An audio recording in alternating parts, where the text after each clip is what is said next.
Welcome to Learner Bee. I am Shivani Chauhan. Class 8 SST civics की book का chapter 6 confronting marginalisation. देखिए, marginalisation का मतलब होता है कोने पर होना या फिर किसी चीज़ से वंचित होना। ये होता है मार्जिनलाइज्ड हो जाना।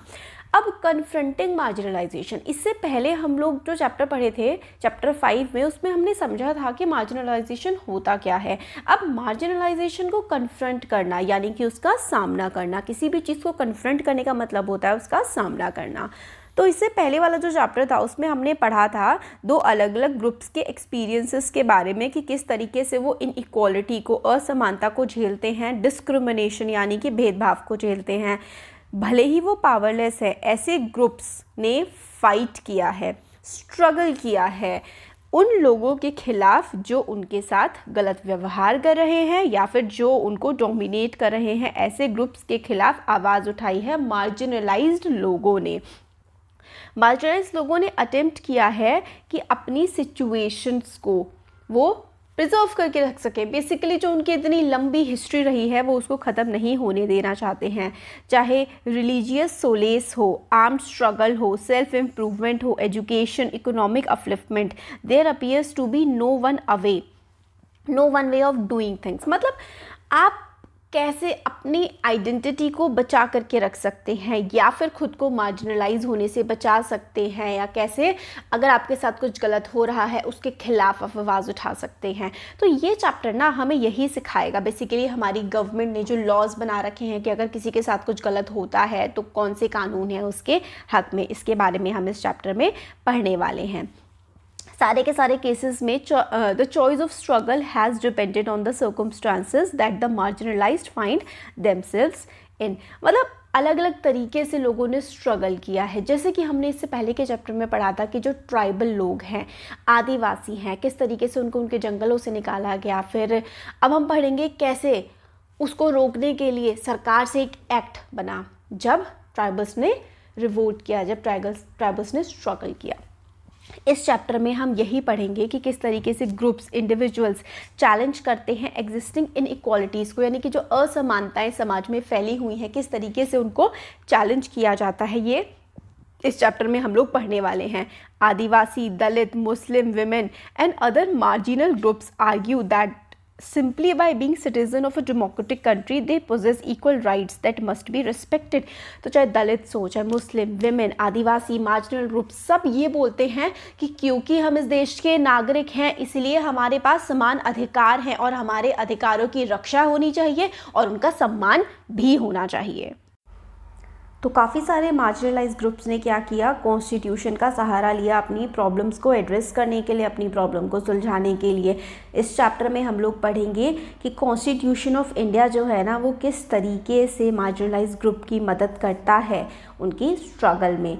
As a part of this we will look at how rights are translated into laws to protect groups from continued exploitation. यानी कि जो राइट्स थे, जो हमारे अधिकार थे, उनसे कैसे कानून बन गए ताकि मार्जिनलाइज ग्रुप को प्रोटेक्ट किया जा सके, और किस तरीके से गवर्नमेंट के जो एफर्ट रहे हैं पॉलिसीज़ बनाने के ताकि समानता सभी लोगों को मिले और हर एक ग्रुप का देश में डेवलपमेंट हो।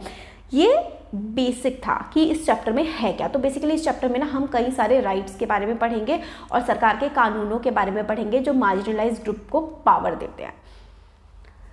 इन्वोकिंग फंडामेंटल राइट्स, यानी कि फंडामेंटल राइट्स का आह्वान करना, यानी अगर किसी के साथ कुछ गलत हो रहा है तो आप फंडामेंटल राइट्स की शरण ले सकते हैं।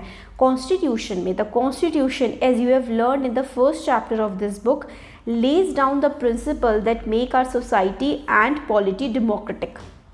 यानी कि जो हमारा संविधान है, हम डेमोक्रेसी हैं, हमें कैसे पता लगता है, हमारे संविधान से पता लगता है। हमारे पास समानता का अधिकार है, राइट टू इक्वालिटी है, ये भी हम लोगों को कॉन्स्टिट्यूशन से ही पता लगता है। तो सारी चीज़ें, जो हमारा देश है ना ये कैसा होगा, क्या होगा इस देश में, सब कुछ हमें संविधान से ही पता लगता है। तो हमारे जो राइट्स हैं वो भी डिफाइन किए गए हैं। They are defined in and through the list of fundamental rights that are an important part of the constitution. तो फंडामेंटल राइट्स बहुत ही इंपॉर्टेंट पार्ट है हमारे कॉन्स्टिट्यूशन का, और इन्हीं से हमें पता लगता है कि हमारे अधिकार क्या हैं। These rights are available to all Indians equally समानता का अधिकार है ना, इसलिए सभी को समान रूप से मिला हुआ है, चाहे देश के प्रधानमंत्री हैं, चाहे मैं हूँ, चाहे आप हैं, हम सभी के पास बिल्कुल बराबर अधिकार हैं इस देश में।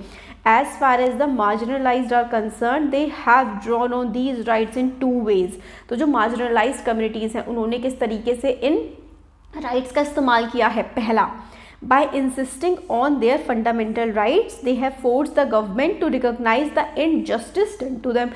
क्योंकि फंडामेंटल राइट्स हैं सभी के पास, इसीलिए जो मार्जिनलाइज्ड कम्युनिटी है ना, उन्होंने सरकार को इन्वोक किया, सरकार से कहा कि देखो हमारे पास फंडामेंटल राइट्स है, लाइक इक्वालिटी का अधिकार, हमें आप हमारे घर से नहीं निकाल सकते। दूसरा, उन्होंने इंसिस्ट किया सरकार को कि ये जो हमें राइट्स मिले हुए हैं इन पर कानून बनाए जाएं और उन कानून को लागू भी करवाया जाए। In some instances the struggle of marginalised have influenced the government to frame new laws. तो कई प्रोटेस्ट हुए, जो स्ट्रगल हुई, इसकी वजह से सरकार को नए कानून बनाने पड़े in keeping with the spirit of the fundamental right. तो भाई फंडामेंटल राइट्स हैं तो आपको कुछ कानून भी तो बनाने पड़ेंगे ताकि उन राइट्स को हम आसानी से इस्तेमाल कर सके। आर्टिकल 17 है इंडियन कॉन्स्टिट्यूशन का, वो कहता है that untouchability has been abolished. अछूत कहते थे ना, ये तो पहले ज़माने में शायद अगर मूवीज़ देखोगे पुरानी तो उसमें आपको ये अछूत शब्द काफ़ी बार सुनने के लिए मिल जाएगा। तो ये जो अछूत और ये सब बकवास थी ना, ये सब सरकार ने कहा हमारे संविधान में लिखा गया कि ये सब नहीं चलेगा। Article 17 of the Indian constitution states that untouchability has been abolished. ऊंच नीच छुआछूत सब खत्म। What this means is that no one can henceforth prevent Dalits from educating themselves, entering temples, using public facilities, etc.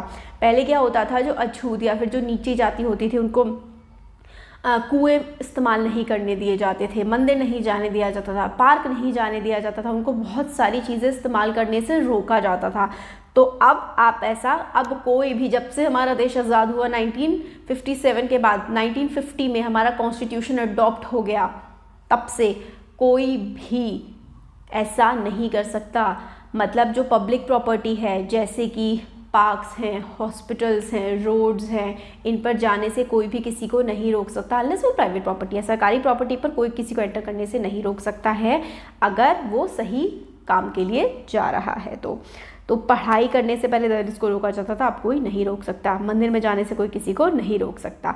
It also means that it is wrong to practice untouchability and that this practice will not be tolerated by a democratic government. In fact untouchability is a punishable crime now. अगर आप कोशिश करेंगे ना किसी के साथ गलत व्यवहार करने की, किसी को नीचा बोलने की, या ये कहने की तेरी तो जात ये है इसलिए तुझे ये काम करना चाहिए या फिर ये नहीं करना चाहिए, तो this is a punishable offence now. उस पर्सन को जो ऐसा कर रहा है किसी के साथ, उसको जेल हो सकती है।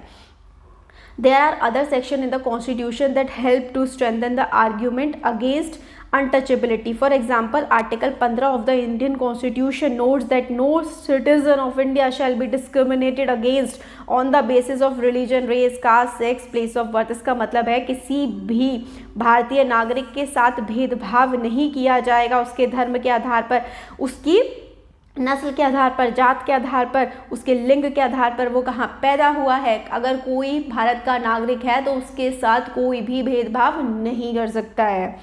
ये हम लोगों ने क्लास 7th में भी पढ़ा था, जो चैप्टर था on equality. This has been used by Dalit to seek equality where it has been declined to them या फिर डिनाइड टू देम। ये समानता का अधिकार आर्टिकल 15 एंड आर्टिकल 17, इसका इस्तेमाल दलित के द्वारा किया गया क्योंकि पहले दलित को मंदिर में नहीं जाने दिया जाता था, उनको फेस्टिवल्स नहीं मनाने दिए जाते थे, बहुत बुरा होता था। तो अब कोई उनके साथ ऐसा नहीं कर सकता है। नेक्स्ट आता है, Therefore, Dalits can invoke or draw on a fundamental right in a situation where they feel that they have been treated badly by some individual or community or even by the government. अगर सरकार भी गलत करती है ना तो भी वो कोर्ट में जा सकते हैं। अब आगे एक ये जो है ना पिंक कलर का बॉक्स, ये एक पोएम है। Poem written by Soyarabai, the wife of well known bhakti poet Chokha Mela from 14th century Maharashtra. They belong to Mahar caste, जिसको अनटचेबल समझा जाता था। तो इसमें देखिए, अब बॉडी इज़ अनक्लीन दे से, तुम्हारी बॉडी गंदी है वो कहते हैं, Only the soul is untainted, but the impurity of the body is born within the body. By which ritual does the body become pure? तो वो कहती हैं कि किस तरह से बॉडी प्योर होती है। हम तो सिर्फ अपनी सोल को, अपनी आत्मा को ही प्योर कर सकते हैं, हमारी आत्मा कोई नहीं छू सकता। इस तरीके की बातें वो कहते हैं। Not a creature has been born except in a bloody womb. हर बच्चा अपनी माँ की कोख में ही पैदा होता है, यही तो गॉड की ग्लोरी है। डिफाइलमेंट एग्जिस्ट विद इन, मतलब गंदगी तो हमारे अंदर ही एग्जिस्ट करती है, बॉडी अंदर से गंदी होती है। मतलब बहुत ही बड़ी बात ये बोलती है, क्योंकि इनको हमेशा मतलब जो अनटचेबल्स या फिर जो दलित्स होते थे उनको बोला जाता था कि तुम गंदे हो, इससे तुम्हें दूर रहना चाहिए ऊंची जात से। तो यहाँ पर सोहराबाई क्या कर रही हैं कि जो प्योरिटी का आइडिया है उसको चैलेंज कर रही हैं कि जब हम लोग बॉर्न होते हैं, जब हम पैदा होते हैं तो हम इम्प्योर, पूरी बॉडी एक बच्चे की खून से लथपथ होती है जब वो माँ के शरीर में से निकलता है। तो ये गंदगी है क्या? हम गंदे हैं, हमारे थॉट्स गंदे हैं, या हमारा शरीर गंदा है? गंदा एक्चुअली में है क्या? ये क्वेश्चन कर रही हैं। तो काफ़ी मतलब थॉट इन्वोकिंग ये चीज़ है। अब आगे पढ़ते हैं कि हमारे संविधान में हमें क्या क्या हक मिले हैं। तो आर्टिकल 15 मिला है हमें राइट टू इक्वालिटी, और आर्टिकल 17 मिला है हमें राइट अगेंस्ट डिस्क्रिमिनेशन। ये बहुत ज़्यादा इंपॉर्टेंट है, आपके MCQ में आ सकता है, या फिर वो जो आपके मैच द फॉलोइंग करने में भी आपको इस तरीके से आ सकता है कि भाई आर्टिकल 15 क्या है, मैच करो आर्टिकल 17 क्या है, क्योंकि इस चैप्टर में हम काफ़ी सारे आर्टिकल्स और लॉज पढ़ने वाले हैं। तो कॉन्स्टिट्यूशन में हमें सारे के सारे अधिकार मिले हैं, और अगर हमारे इन अधिकारों का हनन किया जाता है तो हम कोर्ट जा सकते हैं, और जो हमारे अधिकारों को छीनने की कोशिश कर रहा है उसको फिर सज़ा ज़रूर मिलेगी। Likewise other minority groups have drawn on the fundamental rights of our constitution. तो जो दलित कम्युनिटी है उसने मेनली 15 और 17 आर्टिकल का इस्तेमाल किया है कॉन्स्टिट्यूशन के। अब और भी हैं कम्युनिटीज़ जैसे कि मुस्लिम्स, उन्होंने कौन से आर्टिकल्स का इस्तेमाल किया है? They have particularly drawn upon the right of freedom of religion and cultural and educational right. In the case of cultural and educational right, distinct cultural and religious group like Muslim and Parsis have the right to be the guardian of the content of their culture as well as the right to make decision on how best this content is to be preserved। इसका देखिए मतलब ये निकल के आता है कि हर community के पास अपना कल्चर सहेजने का अधिकार है, ठीक है, अपने कल्चर की एजुकेशन देने का उनको अधिकार है। और बेसिकली क्या है ना, इसमें जो हमें अधिकार मिले हैं, माइनॉरिटी कम्युनिटी को ये अधिकार मिले हुए हैं कि वो अपने कल्चर और एजुकेशनल राइट्स को प्रिजर्व रख सकते हैं, यानी कि उनका कल्चर पढ़ने से या फिर उनके कल्चर की एजुकेशन फैलाने से उनको कोई भी रोक नहीं सकता है।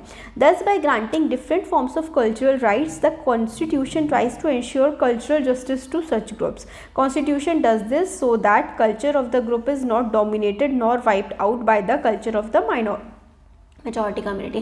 तो देखो क्या है कि अगर एक देश है, जैसे सपोज करो इंडिया है, ठीक है, मैं किसी धर्म का जाति का नाम नहीं ले रही हूँ, सपोज करो कि 80% ए ग्रुप है, ठीक है, 14% बी ग्रुप है, और बाकी जो बचा हुआ है वो सी डी अलग अलग जो है कास्ट या फिर अलग अलग धर्म है। अब 80% जो ग्रुप है उसके जो फेस्टिवल्स होंगे वो ज़्यादा मनाए जाएंगे देश में, है ना, क्योंकि वो काफ़ी बड़े संख्या में हैं। बट बाकी ये जो 14 और 1% या 3% ये जो हैं, हो सकता है ये अपने फेस्टिवल्स को इतने अच्छे से ना मना पाए अगर डेमोक्रेसी ना हो। इसीलिए हमारे देश में डेमोक्रेसी है और सबको अपने त्यौहार मनाने का हक है, सबको अपना कल्चर अच्छे से प्रिजर्व करके रखने का, उसके बारे में एजुकेशन फैलाने का हक है। तभी हमारे देश में सारे कल्चर्स, सारे धर्म अच्छे से पनप रहे हैं। अब laws for the marginalised, as you have read, the government makes laws to protect its citizen। सरकार जो है वो कानून बनाती है ताकि लोगों को प्रोटेक्ट किया जा सके। Yet this is not the only way in which it takes action। सिर्फ एक यही वे नहीं है, कानून बना के ही सिर्फ सरकार एक्शन नहीं लेती है, और भी कई तरीक़ों से लेती है। There are specific laws and policies for the marginalized in our country। तो specific laws और policies हैं हमारे देश में marginalized लोगों के लिए। There are policies or schemes that emerge through other means like setting up of a committee or by undertaking a survey। हम कई बार जैसे कि कास्ट सर्वे होता है या फिर जनसंख्या गणना होती है, तो उसमें भी काफ़ी सारी हमें इन्फॉर्मेशन मिलती है कि कौन सी पॉलिसीज़ या कौन सी स्कीम्स का कौन सबसे ज़्यादा फ़ायदा उठा रहा है।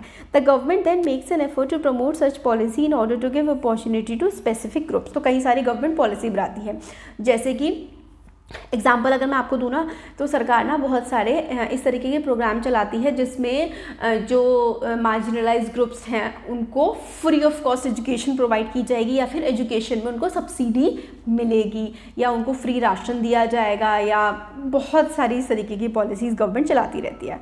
Promoting social justice. तो सोशल जस्टिस क्या होता है? As a part of their effort to implement the constitution, both state and central government create specific scheme for the implementation in tribal areas or in areas that have high Dalit population. तो central government और state government बहुत ना specific policies बनाती है ऐसे इलाकों के लिए जहाँ पे या तो काफ़ी सारे दलित्स रहते हैं या फिर ट्राइबल पॉपुलेशन जहाँ पर ज़्यादा होती है। एग्जाम्पल के लिए गवर्नमेंट प्रोवाइड फॉर फ्री और subsidised hostels for students of Dalit and Adivasi community so that they can avail of educational facilities that may not be available in their localities. तो कई बार ना सरकार हॉस्टल्स बना देती है दलित, जहाँ पर बहुत ज़्यादा दलित हैं या फिर बहुत ज़्यादा ट्राइबल लोग हैं, वहाँ पर स्कूल्स बनवा देती है गवर्नमेंट, और बहुत ही सस्ते दरों पर उनको वहाँ पर स्कूल में एडमिशन दिलवा देती है ताकि उनको भी अच्छी एजुकेशन मिल सके जहाँ पर एजुकेशन की कमी थी। तो इस तरीके से सरकार काम करती है। In addition to providing certain facilities, government also operates through laws to ensure that concrete steps are taken to end inequity in the system. अब सरकार पॉलिसीज़ वगैरह तो बनाती है, इसके अलावा सरकार ऐसे भी स्टेप लेती है, ऐसे कानूनों के थ्रू वो देखती है कि जो हमारे पॉलिसीज़ हैं या फिर जो कानून है इसमें क्या असमानता तो नहीं फैल रही है, मतलब है कि जिसके लिए पॉलिसीज़ बनाई जा रही है वहाँ तक पहुँच रही है या नहीं। मतलब दलित बच्चे के लिए निकाला गया कि उसको एडमिशन मिलना चाहिए स्कूल में, तो ये भी सरकार ध्यान रखेगी ना कि उसको एक्चुअली एडमिशन मिल रहा है या फिर बीच में वो पैसा खाया तो नहीं जा रहा। One such law policy is the reservation policy that today is both significant and highly contentious. अब देखिए SC ST ये दो रिजर्वेशन होते हैं जिसमें कुछ पर्टिकुलर सीट्स एजुकेशनल इंस्टीट्यूशंस में भी और कुछ गवर्नमेंट जॉब्स में भी रिजर्व रखी जाती हैं। वो इसलिए किया जाता है क्योंकि सदियों से SCs, शेड्यूल्ड कास्ट और शेड्यूल्ड ट्राइब्स के साथ गलत होता आया है, तो उनके कंपनसेशन के लिए, या फिर आप कह सकते हैं कि अगर हर किसी के पास को यहीं से स्टार्ट करना है, ठीक है, यहाँ ये ना रेस का एरिया है, यहाँ से रेस स्टार्ट हो रही है। अब एक बच्चा है जिसको बहुत अच्छा कोच मिला हुआ है बचपन से और उसको बचपन से ही तैयारी कराई जा रही है। एक बच्चा है जिसको पता ही नहीं है कि भागते कैसे हैं, ठीक है, और एक ऐसा बच्चा है मगर इसके पास जूते वगैरह हैं। एक ऐसा बच्चा है कि जिसके पास जूते तक नहीं है पैर में पहनने के लिए, उसको 2 वक्त की रोटी नहीं मिली है बचपन से। अब बताओ अगर सबको हम लोग यहीं से दौड़ाना शुरू कर देंगे तो रेस में जीतने के चांसेस किसके होंगे? इसी के तो होंगे, इनका क्या होगा? इसीलिए सरकार लेकर के आई, या फिर हमारा जब संविधान बना तो उसमें रिजर्वेशन पॉलिसी, आरक्षण दिया गया, ताकि क्योंकि कुछ परिवार संपन्न होते हैं वो कोचिंग भी दिलवा सकते हैं अपने बच्चों को और बहुत ही अच्छे महंगे स्कूल में भी पढ़ा सकते हैं, और कुछ परिवार ऐसे होते हैं जो बहुत ही मुश्किल से अपने बच्चे को स्कूल भेज पाते हैं। सरकारी स्कूल में भी उनके पास इतना भी पैसा नहीं होता, उनके पास ट्यूशन या फिर कोचिंग का तो बिल्कुल भी पैसा नहीं होता है। तो भाई उन बच्चों को कुछ थोड़े कम नंबरों पर एडमिशन मिल जाए तो इसमें कोई बुराई नहीं है। आगे पढ़ते हैं। The laws which reserve seats in education and government employment for Dalits and Adivasis are based on an important argument that society like ours where for centuries section of population have been denied opportunities to learn and to work in order to develop new skills or vocation, democratic government need to step in and assess these section.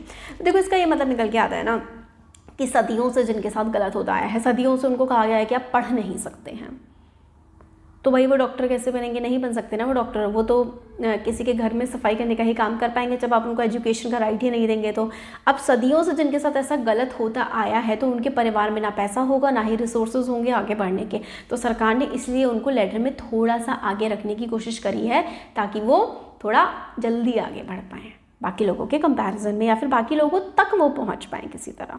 How does the reservation policy work? तो जो reservation policy है ये काम कैसे करती है? government across India have their own list of scheduled caste और Dalits, scheduled tribe, backward and most backward cast. तो भाई गवर्नमेंट के पास ना पूरी की पूरी लिस्ट होती है कि कौन कितने शेड्यूल कास्ट हैं, कितने शेड्यूल ट्राइब है, ये सारा का सारा सेंसस का डेटा से लिया जाता है। Schedule tribe and backward and most backward caste, इन सब का डेटा गवर्नमेंट के पास ऑलरेडी होता है।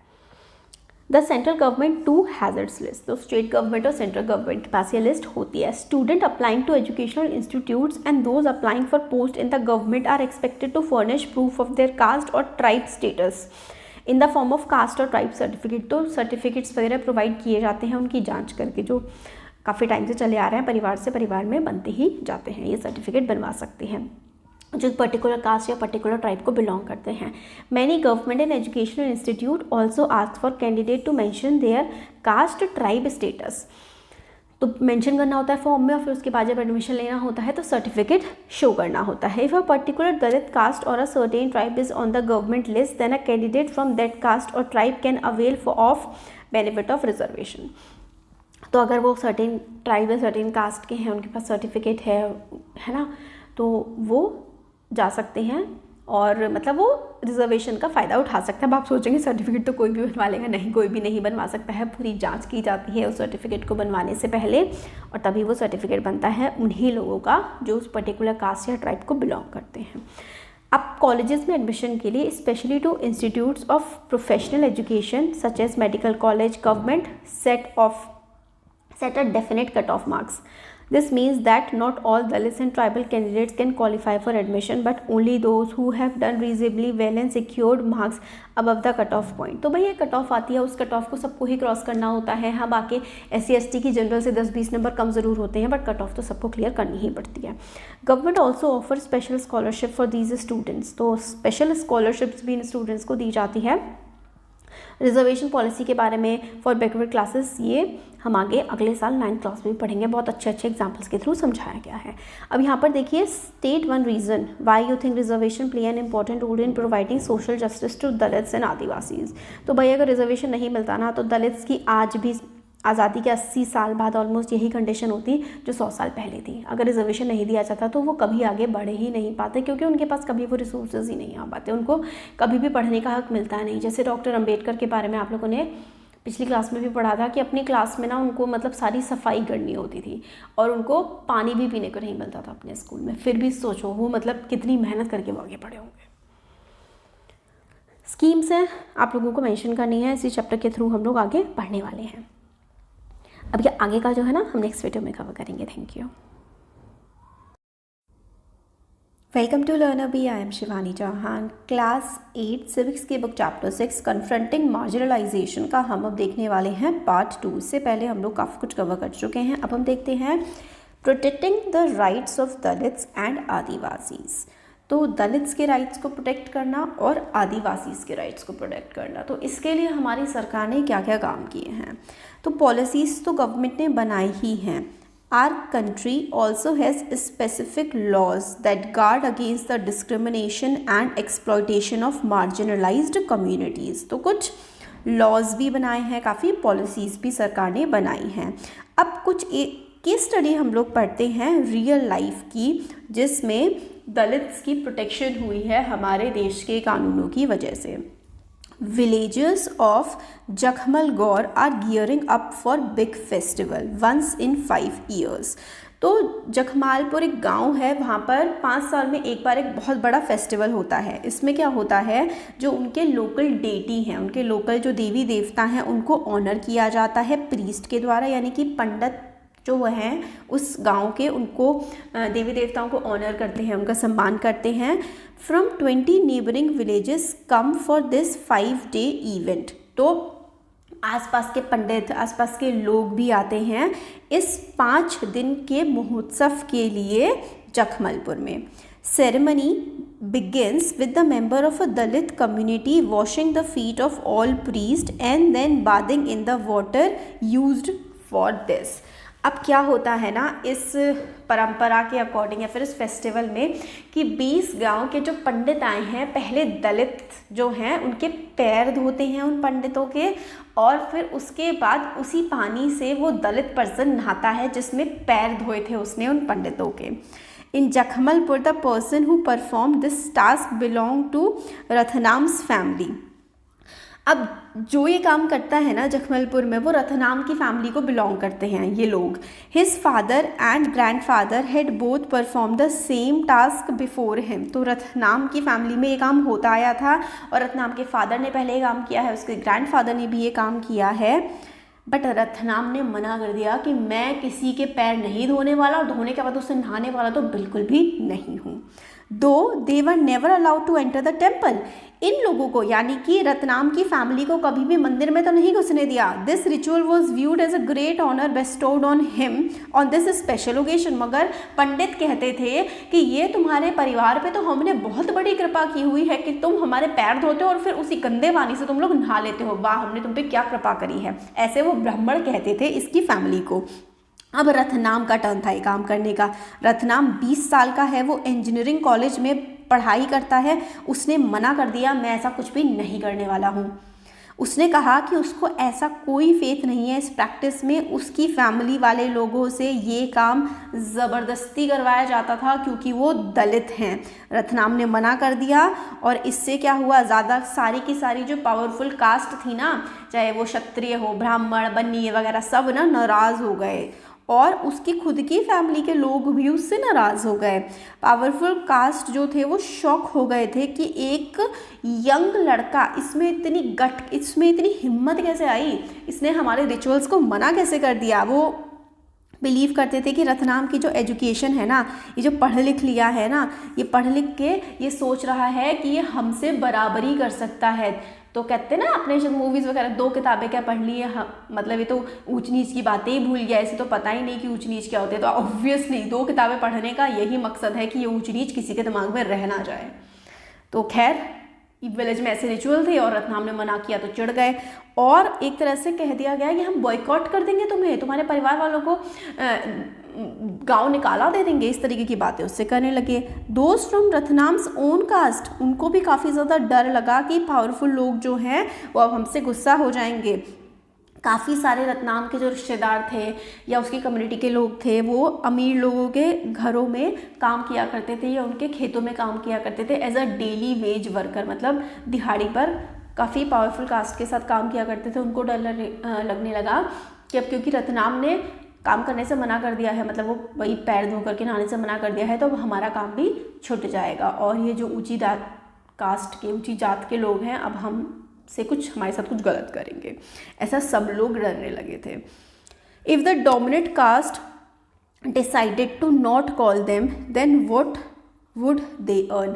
अब वो रतनाम की कास्ट के जो दलित लोग थे सारे, वो सोचने लगे कि अगर ये अमीर बेसिकली अगर ये जो ऊंची जात वाले लोग हैं हमें काम करने के लिए नहीं बुलाएंगे तो हमारा क्या होगा, हम कैसे कमाएंगे, वो किस तरीके से सर्वाइव करेंगे। They also declared that the wrath of the local deity would strike them if they refuse to give इन।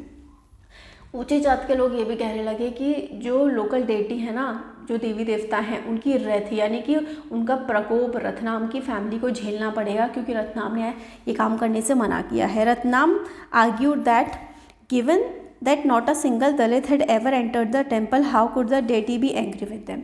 अब रतनाम ने कहा कि एक भी दलित इंसान आज तक मंदिर में गया नहीं है, तो ये आपके भगवान किस तरीके से दलितों पे अपना प्रकोप गिरा देंगे, हम तो मंदिर में कभी गए ही नहीं। इस तरीके की बातें रतनाम ने करी।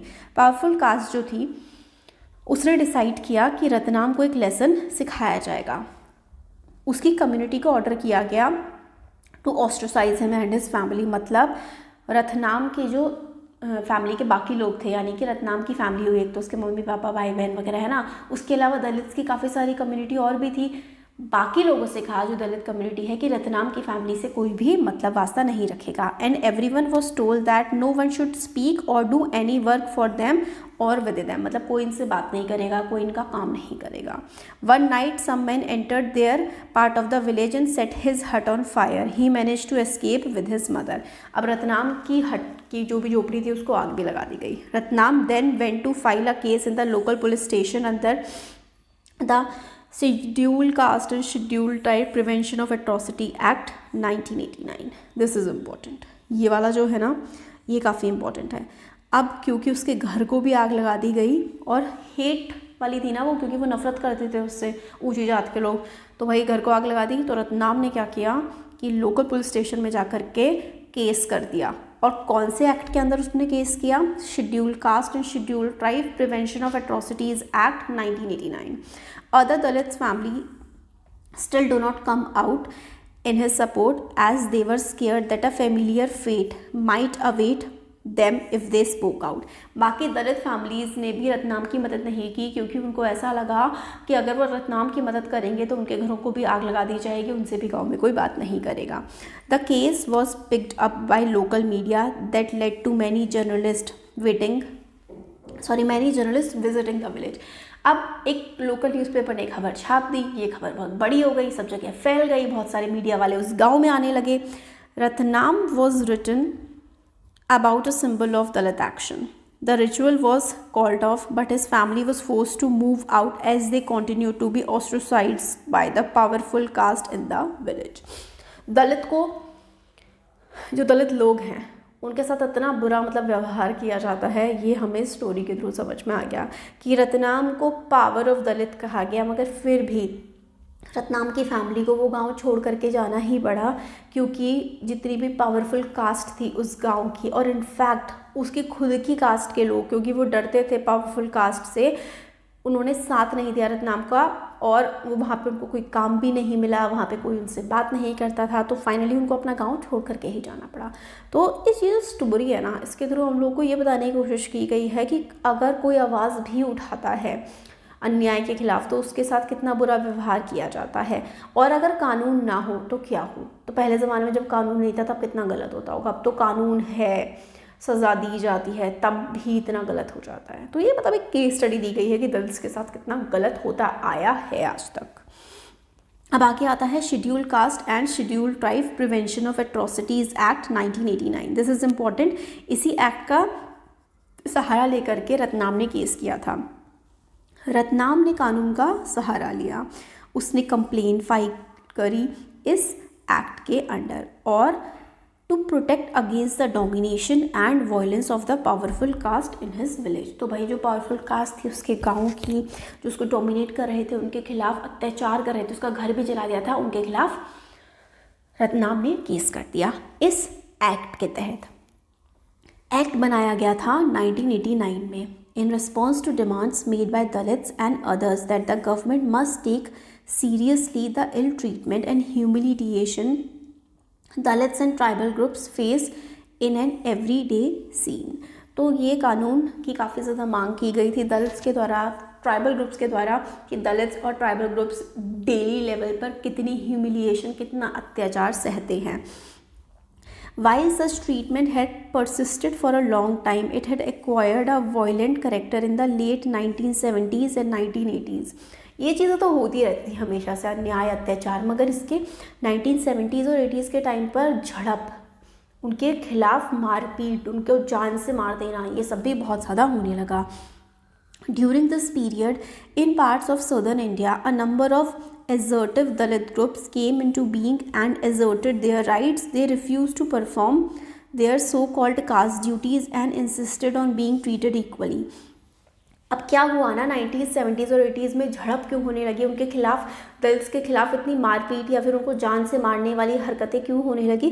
क्योंकि अब दलित्स को अपने राइट्स पता लग गए थे, तो उन्होंने कहना शुरू किया कि आप जो हमारे साथ कर रहे हैं वो गलत कर रहे हैं, हम इसको नहीं सहेंगे। तो अपर कास्ट को लगा भाई इन्होंने ये कैसे बोल दिया, ये कैसे हो गया, इन्होंने हमारे सामने मुँह कैसे खोल दिया, और फिर ये मारपीट की और जान से मार देने की जो वारदातें हैं वो सामने आने लगी। रतनाम की जैसी स्टोरी थी, बाकी सारे दलित भी refused to follow practices located in the humiliation and exploitation of Dalits. This resulted in the more powerful caste unleashing violence against them. In order to indicate to the government that untouchability was still being practiced and in the most heinous manner, Dalit groups demanded new laws that would list the various sort of violence against Dalits and prescribed stringent punishment for those who indulge in them।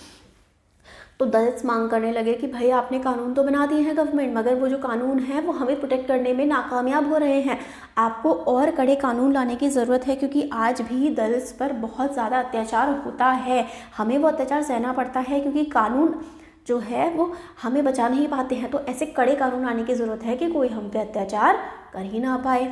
तो ये वाली बात यहाँ पर कही गई है। अब ये जो पोयम है ना, कबीर इसमें क्या कहते हैं, चैलेंज करते हैं एक प्रीस्ट को। वो क्वेश्चन पूछते हैं कि अनटचेबिलिटी क्या है, अनटचेबल है कौन, अछूत कौन है, दुनिया में कुछ भी तो छुए बिना होता ही नहीं है ना। वो कहते हैं प्रीस्ट से यानी कि पंडित से कहते हैं कि नॉलेज जो है वो तुम्हारे हार्ट में है। अब जो ज्ञान है ना वो अपने आत्मा से पूछो, ना कि ये जो स्क्रिप्चर्स हैं, ये जो पोथियाँ कहते हैं ना। कबीर का एक दोहा है, पोथी पढ़ पढ़ जग मुआ, पंडित भया न कोय। मतलब पोथियाँ कितनी भी पढ़ ले कोई पंडित नहीं हो सकता। दो आखर प्रेम के जो पढ़े तो हुए पंडित। मतलब 2 अक्षर प्रेम के जो पढ़ लिए वो पंडित बन गया वो इंसान। तो आप कितनी कविताएं, बेसिकली आप किताबें पढ़ के पंडित नहीं बन सकते, ज्ञानी नहीं बन सकते हैं जब तक आपका दिल साफ ना हो। एक्चुअली इस टाइप का ही दोहा है। तो कबीर आगे कहते हैं कि हर इंसान जब पैदा होता है तो वो खून से, हवा से बना होता है, 9 महीने तक अपनी माँ के पेट में रहता है। हर चीज़ दुनिया की टच करने से ही क्रिएट होती है। एक घड़ा भी टच करने से क्रिएट होता है, ह्यूमन बीइंग भी टच करने से क्रिएट होता है, और एक पेंटिंग भी टच करने से ही क्रिएट होती है। तो कोई अनटचेबल कैसे हो सकता है। कबीर ने एक अलग ही मीनिंग दिया अनटचेबिलिटी का। अनटचेबिलिटी को उन्होंने हाईएस्ट स्टेट ऑफ नॉलेज बताया। इसका मतलब है कि आप नैरो आइडिया से, छोटी ओछी तुच्छी सोच से अगर आप अनटच्ड रह पाते हैं, अगर आपको छोटी सोच छू ना पाए, तो आप अनटचेबल हैं और आप एक परम ईश्वर के भक्त हैं। तो मतलब बेसिकली कबीर ने कहा जो अनटचेबिलिटी, छुआ छूती, सब क्या फालतू की बातें करते हो, इन सब में कुछ नहीं रखा हुआ है। तो ये कबीरदास जी कहते हैं। तो ये हम लोगों ने पूरा एक्ट पढ़ा। यहाँ पर शायद ये वाली स्टोरी रह गई थी कि कबीरदास जी जो हैं वो 15th सेंचुरी के पोएट थे और वो भक्ति ट्रेडिशन के थे। वो प्यार के बारे में बात किया करते थे और वो ये कहते थे कि सुप्रीम बीइंग जो है free of ritual and priest है। मतलब आपको अगर ईश्वर की प्राप्ति करनी है तो आपको कर्मकांड करने की या फिर पंडितों की कोई ज़रूरत नहीं है। आप दिल से श्रद्धा रख के ईश्वर को याद करें तो आप ईश्वर की प्राप्ति कर सकते हैं। कबीर ने अटैक किया उनको जो ये डिफ़ाइन करते हैं कि भाई तुम इस धर्म के हो, इस कास्ट के हो, तो तुम्हें ये काम करना चाहिए, और सिर्फ जो पंडित हैं उनको ही ईश्वर की प्राप्ति हो सकती है, किसी और की नहीं। तो जो कबीरदास जी है ना, उन्होंने बहुत ही पावरफुल आइडिया दिया था, equality of all human beings and their labour. मतलब हर किसी का काम बराबर है और हर इंसान बराबर है, इक्वालिटी है, कोई काम ऊंचा नीचा नहीं है। इस तरीके की बातें कबीरदास जी कहते हैं। तो जो मतलब वो ये बोलते हैं कि कोई पॉटर है, कोई घड़ा बना रहा है, कोई बुन रहा है कपड़ा अगर, या अगर विमेन मटके में पानी लेकर के आ रही है ना, तो सबका काम बराबर है, कोई काम ऊंचा नीचा या छोटा बड़ा नहीं होता है। तो ये हम लोगों ने पढ़ा, ये एक्ट बहुत ज़्यादा इम्पॉर्टेंट है। अब आगे हम लोग देखते हैं, ये वाला पार्ट हम लोग देख लिया कि कबीरदास जी क्या कहते हैं अनटचेबिलिटी के बारे में। अब क्या हुआ, like wise through out 1970s से लेकर के 1980s में जैसे दलित्स के साथ गलत हो रहा था, ऐसे ही आदिवासी पीपल जो है उनके साथ भी गलत हो रहा था। तो उन्होंने भी आवाज़ उठाई। तो Adivasi people successfully organised themselves and demanded equal rights for their land and resources to be return to them.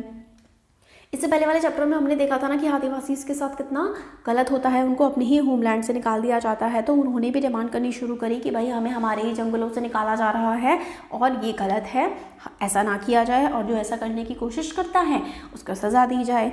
They too had to face the anger of powerful social groups and were subject to great deal of violence. तो बहुत ज़्यादा ख़राब हुआ है, बहुत ज़्यादा गलत हुआ है। आदिवासी के साथ भी हमने पिछले चैप्टर में देखा था कि उनको किस तरीके से उनके घरों से निकाल दिया जाता है, उनकी ज़मीनें हड़प ली जाती हैं। This is why this act contains a very long list of crimes. बहुत सारी लिस्ट ऑफ क्राइम्स है इस एक्ट में। Some of which are too horrible even to contemplate. मतलब उनको बता पाना या समझा पाना, कुछ एक्ट तो इतने ज़्यादा घिनन्य, मतलब इतने गंदे अपराध होते हैं, उनको समझा पाना भी बहुत मुश्किल है।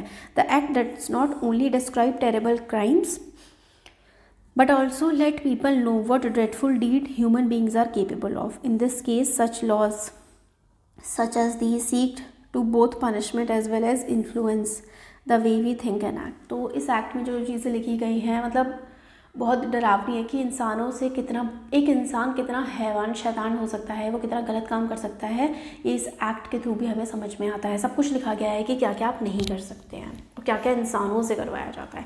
आप कई बार डॉक्यूमेंट्री देखेंगे, मैं आपको ना एक छोटा सा एग्जाम्पल देती हूँ कि दलित्स के साथ ना साउथ इंडिया में क्या होता था कुछ फेस्टिवल्स में, कि सबसे पहले फेस्टिवल स्टार्ट कैसे होता था कि दलित्स के हाथ में ना कीलें चुभोई जाती थी, ठीक है, दोनों हाथों में 4-4 कीलें चुभोई जाती थी, पैर में कीलें चुभोई जाती थी और उनको लटका दिया जाता था। उनकी बॉडी से जितना खून निकलता था ऐसा बोलते थे उनको कि तुम उतने ही प्योर हो रहे हो। भाई बहुत बहुत बुरा बुरा होता था।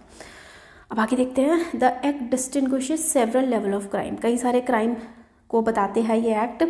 पहला है it list mode of humiliation that are both physically horrific and morally reprehensible and seeks to punish those who. अब इसमें बताया गया है कि किस तरीके से खराब बर्ताव मतलब हॉरेबल बहुत ही घटिया बर्ताव किया जाता है दलित्स के साथ, ट्राइबल्स के साथ, और क्या क्या वो बर्ताव है वो लिस्ट किया गया है। और मतलब मॉरली रिप्रिहेंसिबल मतलब इस तरीके के घृण्य अपराध किए जाते हैं जिसको आप मतलब इसका बदला ले ही नहीं सकते, मतलब वो इतने घटिया क्राइम्स होते हैं। इसमें क्या क्या है, to force a member of SC/ST to drink or eat inedible or obnoxious substance. मतलब SC/ST कम्युनिटी से इस तरीके की चीज़ें उनको खिलाई जाती हैं जो ऑब्नॉक्शियस है, मतलब जिनको खाया ही नहीं जा सकता, मतलब भाई बोला भी नहीं जा सकता, इस तरीके की चीज़ें उनको नीचा दिखाने के लिए खिलाई जाती हैं। Forcibly remove clothes from the person of a member of schedule caste or schedule tribe or parades him or her naked or with painted face or body or commits any similar act which is derogatory to human dignity। मतलब उनको नंगा करके पूरे उनकी community में घुमाया जाता है, उनकी कम्युनिटी के पर्सन से उनके कपड़े फड़वाए जाते हैं, उन पे काले पुत के पूरे एरिया में घुमाया जाता है नंगा करके। तो मतलब बहुत ही गंदे गंदे काम हैं जो लोगों के साथ किए जाते हैं। तो अब आगे और क्या लिस्ट करता है ये act. It list action that dispossesses Dalits and Adivasis of their मियाज resources or which force them into performing slave labour. मतलब उनके जो डिस्पोजेस करना मतलब उनको उनकी ज़मीन से उनके लैंड से निकाल दिया जाता है और उनसे मतलब स्लेव लेबर वगैरह करवाया जाता है। दस the act sets out to punish anyone who wrongfully occupies or cultivate any land owned or allotted to member of ST/SC or gets the land allotted to them transferred। मतलब punishable offence है कि अगर आप ज़बरदस्ती SC/ST community के person को अगर belong किया हुआ लैंड है उससे अगर आप ज़बरदस्ती छीन लेते हैं या फिर ज़बरदस्ती उसे ट्रांसफ़र करवा लेते हैं, अपने नाम करवा लेते हैं लैंड को। At another level the act recognises that crimes against Dalit and tribal women are of a specific kind and therefore seeks to penalize anyone who assault or uses force on any woman belonging to SC/ST community with intent to dishonor her। तो अगर crime against Dalit and tribal women के साथ भी बहुत गलत किया जाता है, उनके कपड़े उतार कर उनको अलग मतलब घुमाया जाता है गाँव में, मतलब बहुत ही हीनियस बहुत ही घटिया क्राइम किए जाते हैं। तो पूरा मेंशन किया गया है कि क्या क्या मतलब क्राइम्स हैं, क्या क्या किया जाता है, उनके क्या क्या मतलब अगर कोई ऐसा करने की कोशिश करता है तो क्या क्या उनको सज़ा मिलेगी। तो ये पूरा मतलब मेंशन किया गया है। अब आता है ये देखिए पिंक बॉक्स है, the scorch of manual scavenging. Scorch का मतलब महाकष्ट होता है। महाकष्ट मतलब आप देखिए पता है क्या है मैनुअल स्कैवेंजिंग। बेसिकली पहले ज़माने में क्या होता था कि ना ड्राई लैट्रिन्स होती थी। ड्राई लैट्रिन का मतलब है अब जैसे आप वॉशरूम में जाते हैं तो आप फ्लश कर देते हैं, है ना, पॉटी होती है तो आप उसको फ्लश कर देते हैं। पहले क्या होता था कि पानी वानी नहीं होता था, ड्राई मतलब एक एरिया है जहाँ पर बस ये वॉशरूम में यहाँ पर पॉटी कर रहा है और फिर उसके बाद जो पॉटी है वो दलित्स अपने हाथ से उठा करके किसी एक एरिया पर फेंक के आते थे। या फिर जो सेप्टिक टैंक्स हैं उनकी सफाई दलित से करवाई जाती थी। वो क्या करते थे, बाल्टियों से भर भर के पॉटी निकालते थे, जो एक टैंक पे चला जाता है उस टैंक में घुस के उस बाल्टियों से निकाल करके फेंक के आते थे। तो भाई बहुत ही मतलब उसकी वजह से वो बीमार पड़ जाते थे, उनको skin disease, eye disease, infections और पता नहीं क्या क्या मतलब कितनी बीमारियां उनको हो जाती थी। आपने पहले आप शायद कभी नोटिस किया हो, जब आप छोटे हो, हम तो कई सालों से मतलब ट्रेन्स में बंद हो गया है। पहले क्या होता था ना, ट्रेन्स में जब वॉशरूम जाते थे तो वो ना ओपन होता था, तो जो टॉयलेट बॉडी वो सब ना ट्रेन के ट्रैक्स पर गिर जाती थी। फिर उसकी सफाई कौन करता था? दल्स करते थे, मैनुअल स्कैवेंजर्स करते थे। मैनुअल स्कैवेंजिंग का मतलब है ह्यूमन वेस्ट को अपने हाथ से उठा करके डिस्पोज करना, ये होता था मैनुअल स्कैवेंजिंग। आज भी शायद हो सकता है कि देश के किसी एरिया में किया जाता हो, बट ये बहुत ही बहुत ही मतलब ऑफेंस है, बहुत बड़ा अपराध है अगर कोई ऐसा किसी से करवाता है तो। मैनुअल स्कैवेंजिंग रेफर करता है प्रैक्टिस को रिमूव करना ह्यूमन या फिर एनिमल एक्सक्रीटा झाड़ू से, टिन की प्लेट से, बास्केट से, ड्राई लेटरिन से, फिर उसके बाद हेड पर रख करके कुछ डिस्टेंस पर फेंक के आना। मैनुअल स्कैवेंजर एक पर्सन होता है जो ये मतलब गंदगी उठाने का काम करता है। ये ज़्यादातर काम दलित वुमेन या फिर दलित यंग गर्ल्स किया करती थी। यहाँ पर भी देखिए, मतलब दलितों में भी सबसे दलित एक औरत है, क्योंकि जो सबसे गंदा काम है वो एक दलित में भी दलित औरत से करवाया जाता है। According to Andhra Pradesh based Safai Karmachari आंदोलन, ये सफाई कर्मचारी आंदोलन ने बहुत मतलब एक्चुअली आंदोलन किया है सफाई कर्मचारियों के लिए कि भाई इस तरीके के काम नहीं करेंगे। तो भाई अब पहले तो बहुत ज़्यादा होता था, अब तो काफ़ी कम हो गया है। इवन म्यूनिसिपैलिटीज़ भी 200 रुपये देती थी ये काम करवाने के लिए एक दिन के। मतलब बहुत ही, एक तो इतना गंदा काम, ऊपर से इतना कम पैसा दिया जा रहा है ये काम करवाने के लिए दलित्स को। तो अब तो बिल्कुल सरकार ने मतलब ये काम बंद करवा दिया है काफ़ी हद तक। 1993 में गवर्नमेंट ने पास करवाया employment of manual scavengers and construction of dry latrine prohibition act. अब ड्राई लेटरिन नहीं बना सकते हैं। इस लॉ के अकॉर्डिंग मैनुअल स्कैवेंजर्स ही काम करवाना या फिर ड्राई लेटरिन बनवाना एक अपराध है। 2003 में सफाई कर्मचारी आंदोलन और 13 और ऑर्गेनाइजेशन ने इंक्लूडिंग 7 स्कैवेंजर्स, उन्होंने PIL फाइल करी सुप्रीम कोर्ट में कि भाई हमसे अभी भी ये काम करवाया जा रहा है। पटिशन में ये बोला गया कि मैनुअल स्कैवेंजिंग अभी भी एग्जिस्ट करती है और गवर्नमेंट अंडरटेकिंग जैसे कि रेलवेज तक ये काम हमसे करवाती है। पटिशनर ने कहा कि भाई हमारा भी फंडामेंटल राइट है कि हमसे ये गंदा काम ना करवाया जाए। कोर्ट ने ऑब्जर्व किया कि मैनुअल स्कैवेंजर्स जो हैं वो बढ़ गए हैं in India had increase since the 1993 law.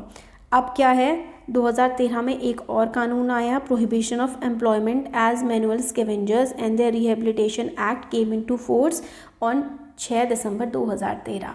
अब ड्राई लैट्रिन्स होती हैं रेलवेज़ में भी, बायो टॉयलेट्स होती है उसमें, वहीं पर वो डिकम्पोज हो जाता है, उसको पटरियों पर नहीं फेंका जाता है। तो सफाई कर्मचारी आंदोलन के मेंबर्स डिमोलिश कर रहे हैं, तोड़ रहे हैं ड्राई लैट्रिन्स को, और मैनुअल स्कैवेंजर काम कर रहे हैं। ये देखिए पॉटी उठाने का। तो अब आगे देखते हैं हम Adivasis demands and the 1989 act. अभी हमने दलित्स का पूरा देख लिया। अब 1989 एक्ट जो आदिवासीज के लिए आया था, उनकी क्या डिमांड थी और किस तरीके से उनकी डिमांड्स को पूरा किया गया। अब आगे देखते हैं कि सेंट्रल गवर्नमेंट ने पास किया schedule tribe and other traditional forest dweller recognition of forest right act 2006। This is very very important. ठीक है, 2006 में ट्राइबल एक्ट पास हुआ था, जैसे कि 1993 में, ठीक है, दलित्स के लिए मैनुअल स्कैवेंजिंग के लिए एक्ट पास हुआ। फिर 2013 में फिर से हुआ, ऐसे ही 2006 में भी schedule tribe and other traditional forest dwellers recognition of forest rights act 2006 में पास हुआ था।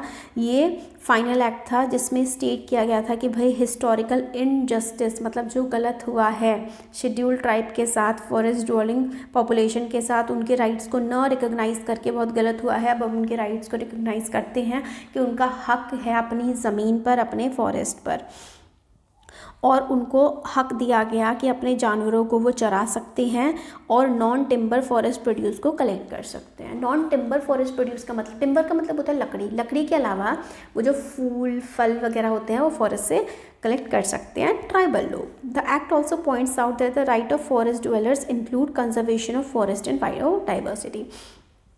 जो फॉरेस्ट में रहने वाले लोग हैं उनका अधिकार है फॉरेस्ट को कंजर्व करना और बायोडाइवर्सिटी को भी कंजर्व करना। तो ये पूरा बहुत ज़्यादा इंपॉर्टेंट है।